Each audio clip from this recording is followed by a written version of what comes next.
در ناحیه وسیع در مؤسسه تصادف میانه عمومی رقم 34 بخشیده به ایجادیات شاعر خلقی تاجیکستان بزرگ صابر محفل ادبی دایر گردید.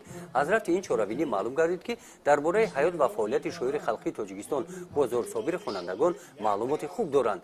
شاعر خلقی تاجیکستان بزرگ صابر در دهه صوفیان ناحیه فیض‌آباد به دنیا آمده است. بزرگ صابر با جسارت اراده موضوعهای زبان، وطن، مادر، ارمان‌های ملی در ادبیات موقع استوار پیدا کرد. در تصویرهای شاعرانه بزرگ صابر خس و خور، گل و گیاه، پیروها، سنگ و خاک، ابر و باران، در و دیوار، دیه و مزار و غیره ها جلوه تازه یافتند. در این چهاربینی خوانندگان از حیات و فعالیت شاعر خلقی تاجیکستان بزرگ صابر صحنه ها نمایش داده از ایجادیات شاعر زیاده از 302 مصرع شعری قرائت نمودند.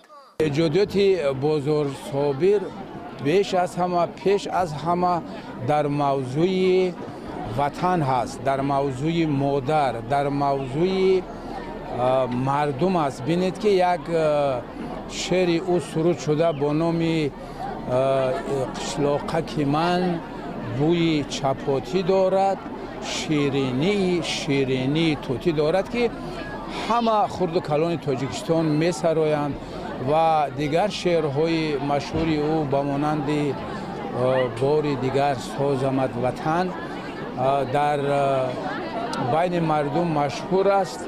با نگاه نکرده که زیاده از 20 سال عمر شاعر در خارج کشور گذشته است، ولی او همه وقت با وطن پیوست بود. شعرهای در موضوع وطن ایجاد شده استاد بزرگ صابر را جوانان خوانده، در آنها حس وطن دوستی زیاد می شود. آنها وطن را بیشتر احترام می کنند، دوست می دارند و به حفظ وطن کمر می بندند و سخنهای استاد بزرگ صابر جاودانه است و ما امروز حس کردیم که خوانندگان این تعلیمگاه چخیل اشعار استاد را از بر کردند، پیشنهاد کردند، هم به طریق قرائت هم به طریق سرود، که این از آن شهادت می‌دهد که و در حقیقت هم استاد بزرگ صابر شاعر خلقی است و برای خلق ایجاد کرده است.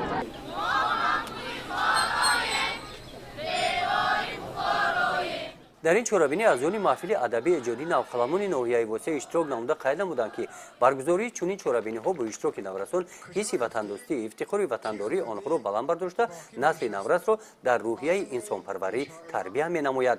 با دستگیری ادیبان ناحیه همین گونه چهاربینی‌ها در دیگر مؤسسه‌های تعلیمی ناحیه گذرانیده شدند. گزارش خواجه نظریف خدای نظر ظهورов از ناحیه وسیع برای برنامه اطلاعاتی نوید.